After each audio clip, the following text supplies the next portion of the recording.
Hi everyone, good day to you. Okay, sitting next to me is Irene Tan. Okay, and sitting next to me is Jaden Tan. Hello, and together hello. we are We the are Property Tan. Tan siblings. Okay. Okay, so what's the topic today, Jaden? So today our topic will be in discussion of benefits of purchasing an executive condominium. Okay, that's a very hot topic, right? Because recently we have the launch. New launch, which is Yeah. Lumina Grand EC. Yeah. Okay, which is in the west of Singapore. Yeah. So everybody, 西游记. COT, yeah. Yeah, right. So I mean there's a lot of people talking about what's so good about buying EC. So maybe you can enlighten us, like what are the benefits of an EC? Okay, so today we have actually listed down total of 10 benefits. Okay, total of 10. Okay, so we'll go through one by one with you. So the very first benefits that we are going to discuss will be Payment scheme? payment scheme. Okay, payment scheme. Okay, right now, okay, purchasing of EC, there's two different payment scheme. Okay, the very first payment scheme will be normal progressive payment. Then the second payment scheme will be deferred payment scheme. So what is the difference? Okay, normal progressive basically is, okay, you just make sure, okay, the 5% booking fee, okay, which is in cash. Thereafter, within 9 weeks, there's a 15%. Okay, and not forgetting about your legal fee and your stamp duty. Yes. Okay, so and stages by stages, once it's completed, okay, progressively, okay, you start to service your mortgage installment. Okay. Okay, and so then what's so different from the deferred? okay, for deferred payment scheme, basically just making sure, okay, you have more than enough upfront payment. Okay, and thereafter the full 80% of your construction costs will be deferred. Okay, only upon TOP, then you start to service your mortgage installment. Okay. But basically, there will be some price difference. Okay, and if you opt for deferred payment, okay, the price will be slightly higher a bit as compared to. Then why would people want to take the deferred payment? So what's the benefit? where deferred payment, it will helps in a way that, okay, for example, I'm an existing HDB homeowner. Okay. Okay, and I do have existing home loan to service. Okay, on a monthly basis. Okay. So it will helps in a way that, okay, where you do not require to actually service two mortgage loan in the same time. Yeah. So it actually makes more sense, right? Less the hassle, less the stress. By paying your HDB loan, and then you have to take care of your EC loan and all that. Yes. So definitely deferred payment will helps you in a way, okay, where you just mainly focus in one home loan. But is that criteria like we know that the first timer and second timer can buy EC, but for the payment scheme? There's no restriction for any first or second timer. Okay. You can actually opt for normal or deferred case of a free choice. Free choice. Yeah. So actually, if I look at it, right, I want the hassle-free, and maybe my funds are coming in like 2 years down the road. I can actually settle my 5% and 15% down payment, and then peace of mind, and then still accumulating my CPF, right? And then when I get the keys, then I start my 80%. So there's no stopping me, right? No. Okay. Very good. So coming next to the, okay, which is special bridging loan. Aiyo, why so loud? Special bridging. Why so special? Yeah. Why there's a special word? Special bridging loan. Why can you? Probably can you Irene, explain? Okay, regarding about this special bridging loan, okay, basically if, okay, we are mainly looking at if there's any shortfall, okay, if there's any shortfall amount, okay, within, okay, probably where we are looking at the, okay, for example, okay, if we are looking at a purchase price of around 2.2 million, okay, where we have a breakdown of the payments, okay, in cash, which is your booking fee 5%, okay, that's the booking fee, which is 111,400, okay, followed by the CPF 15%, okay, it work out to be around 300 over thousand. Okay, so this special bridging loan, okay, there's actually a shortfall 800 over thousand. So for example, okay, if we have a combined household income of 16,000, so based on the 30 years loan tenure and the mortgage installment, okay, it works out to be okay, based on 100,000 loan, okay, the mortgage installment, okay, is 506.69. Okay, that's the mortgage installment. Okay. So according to our 16,000 income ceiling, right, okay, you only can loan up to a maximum 947,000.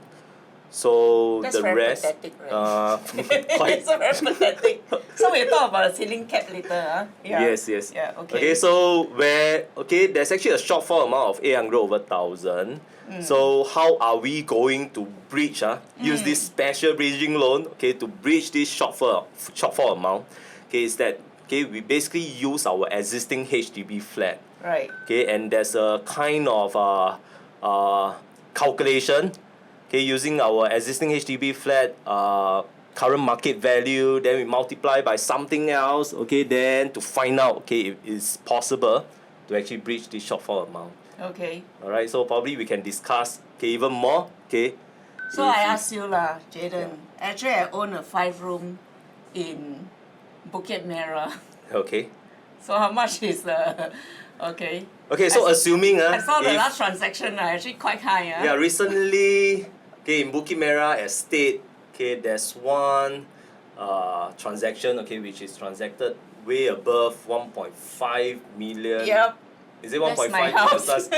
Okay. That's my house, the Gerpi neighbor. Right. So if you are looking at around this transaction pricing, Yep. 1.5 million over, right? Yeah. Okay, in Lumina Grand or any other EC, Yeah. okay, you can actually purchase a 3-bedroom, a 3-bedroom layout. So let's do the case study calculation. My 5-room will value at about 1.5. Okay. Assuming that I still have an outstanding loan of 300,000, and then all my CPF plus accrued interest another 400,000. Wow, off my mind, you want me to Yeah. calculate. So 1.5 less off the outstanding HDB loan of 300K will be 1.2. Okay. And then less off my CPF plus accrued interest. End of the day, I will have to give back, right? So maybe another 400, so 800K. So using your chart again, the bridging loan, probably I can bridge 800K, right? That's Yes, what you yes. explained. So in this manner, can I afford the 2.2 million 5-bedroom in Lumina Green? Yes, definitely. After offset, okay, you were saying that your outstanding loan. 300K? Okay, then also not forgetting, okay, if you are subjected to resale levy, okay, we gotta offset that amount as well. Okay, and what So else? 45,000 now. Yeah, so for example, 5-room. yeah, 5-room, 45,000. Okay, then after you offset everything, right? Yep. Okay, of course you must have a balance which is more than 800 over 1,000 to bridge this shortfall. So making sure, okay, if you have more than enough, okay, to bridge this shortfall, okay, which means it's good to purchase, okay, an EC unit which is looking around 2.2 million plus. So should I be getting the deferred payment? Okay, if you are getting a special bridging loan, okay, it's actually a must to opt for deferred payment. Okay, makes sense. Yeah. Okay. So mainly you will only handle, okay, which is the 5% and the 15% stamp duty and the legal fee. Okay. Yeah, then the rest of 80% will be deferred until TOP, then you start to service your mortgage Alright. installment. At least I know where are my options lah. Rather than go and buy good class bungalow, I can actually look at EC, right? Oh, definitely. Okay, let's go back to Okay. the benefits. Alright, so coming next would be, okay, not subjected, no, not subjected, 30,000 yes, up to, okay, CPF grant. yeah, CPF housing grant. Okay, so for CPF housing grant, okay, from, okay, only for first timer, okay, first timer buyer, Okay. who can actually apply for up to 30,000 CPF housing grant, and this will be credited, okay, to the CPF OA, okay, only. And using of this CPF housing grant, you also can use it for the payment, which is at the 15%. Yeah. Actually, in my opinion, 30,000 is not a lot lah. But it's good to have if it's come from. But somehow Akong. I think it will helps, okay, to lower down your purchase price. Of course, Yeah. yes. Okay. Next we have no second home loan restriction, i.e. up to 75% LTV.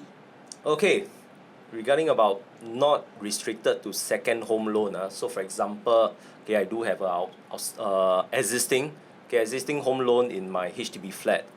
Okay, thereafter when I purchase an EC unit, okay, you are still able to actually loan up to a maximum 75% of the loan to value. So for example, okay, if you are looking at 1 million, okay, 1 million purchase price, okay, you still can loan up to 750,000, okay, for your EC home loan. Yeah. Million dollar question. 1 million can buy a EC nowadays. Oh. Okay, in Lumina Grand, okay, at least 1.3 million and above, okay, before we can look at any of the unit, Right. okay, which is at Lumina Grand. So I do have a lot of clients and friends says that now property prices are actually very high. You know, property prices are very expensive. So actually my response to them is that it's not talking about price going higher, it's talking about affordability. So with this one, I think the no restriction of the having the full 75% loan to value, I think it gives a peace of mind to be it you're a second timer, you already have a house, right? And you're able to max out your loan, of course with the right tenure and your income, to max it out to 75%. I think that is one sweet spot of buying an EC. Rather than if you go for a condo, you have a HDB on hand, you are going to upgrade, and then you talk about the second home loan being 55%, meaning a lot of cash and down payment upfront. Next. Next, okay. So you're going to ask me or ask you? What's next? Next is not required to sell existing HDB flat while waiting for EC unit. Right. So probably you want to I think help this us is in good this? because Okay. I hope HDB will not change this ruling. If HDB requires people to sell off their flat before buying the EC, I think So it will what will create happen? chaos. A lot of people will be worried, where do they stay? Some people will have in-laws, outlaws, places to stay. Extended family, okay? Yeah. Some people may not have that, option and going out for a rental house again, and that is cash upfront. Oh. So I think this benefit and this rule is a very, very empathy rule, understanding rule that HDB, tell us that you don't have to sell. So overall, Yeah, okay, I think you it's good. still can stay within your Yeah. existing HDB Yeah. flat. I Okay. think this rule should stay. Yeah, that's good. Okay. And then the next one is the no ethnic quota. Okay, I so tell you, a lot of people don't, they may be mistaken, like, because buying an EC, there's a lot of HDB ruling. okay. So after the MOP, there's this ethnic quota, So right? where will this happen? Resale flat. Resale HDB flat. Yes. Okay. So a lot of people have this misunderstanding that EC, because there's a lot of HDB criteria, look like you have to fulfill a lot of things. And is there a ethnic quota restriction when they MOP? So like I'm a Chinese, my husband is a Malay, we buy the EC together, and then our EC become a Malay house, and then I worry that next time when I MOP, I can only sell to Malay if a Chinese or other ethnic come and buy. So actually, EC do not have this ethnic quota, which I think is a good point. Alright. Yeah, So it is a benefit. Yeah, you don't Yes. have to worry about all this kind of So restriction. any race also can purchase Yeah, EC. any race. The race Any is race. money race. You have money, can buy. So it's all about affordability. Yes, back Alright. to the keyword affordability. So where EC also not subjected to additional buyer stamp duty. yeah, why are so funny?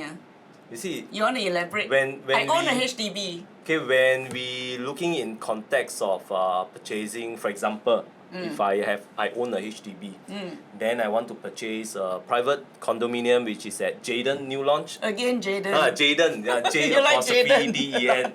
Okay, so for example, if I were to purchase a Jayden unit, right? Okay, then for a Singapore citizen, okay, you are actually subjected to 20% ABS. Because of the second property. So then mostly when we work out the sums, okay, it could be at least a six-figure amount. of what? Six-figure of the ABSD lah. Oh, okay, ABSD amount, Okay. 20%. All right. But if you are going for the third property purchase, and thereafter, right, okay, it's actually a 30% rate Okay. on the ABSD. Okay. So when now, right, okay, if you own a HDB and I purchase a EC, Yes. Is it counted as 2 property count? you see, I actually own a HDB and I purchase a EC. Yeah. It's actually not subjected to ABSD because, okay, according to the HDB terms and condition, okay, within 6 months upon TOP, you actually have to dispose of your existing HDB flat. So eventually, okay, you still have only one property under your name. Yeah. That brings me to a point of a lot of people think that they buy EC. Okay. It's like, oh, they can have 2 property, one to stay, one to rent out. Okay, which is a misconception because for whoever who buys EC, end of the day, during the first 5 years of the MOP, they at least will only have, they only own 1 property. Okay. Correct? Yes. Yeah. So again, to be in line with government's vision, EC is not a money making tool, right? Yes, Do definitely. we want to talk about that later? Yes. Okay, we shall discuss. Okay. Further. Next, condominium lifestyle. Condominium lifestyle for EC, when I look at this Lumina Grand project, okay, and looking into a private condominium, okay, they're actually having the same kind of facility. It comes with tennis court, okay, it comes with a 50-meter Olympic size lap pool, Okay. and okay, there's 2 clubhouse. 2 clubhouse in Lumina Grand. Okay. And there's also one area, okay, where it's for the kids play area. Okay. Okay, there's this spa pool with jacuzzi, Right. okay, and some other kids playground area as well. Yeah, it's exactly the same, having the same kind of condominium facility. So, but okay, the entry price is different. Yeah, for EC, okay, we are only looking at 1,400 to 1,500 PSF. So when we enter into private condominium, okay, at least 2,000 over PSF. So probably looking at somewhere which is in District 23, okay, a OCR project. Okay, the median price is already 2,000 plus. So District 23, you are talking about like places like Bukit Batok, Bukit Panjang. Yes, and something that probably we want to share with you is like the botany at Dairy Farm. Botany? Botany, the botany. Botany. The botany, okay, at Dairy Farm, okay, where probably you can actually get to take a look at the show flat, okay, and the pricing is also quite attractive.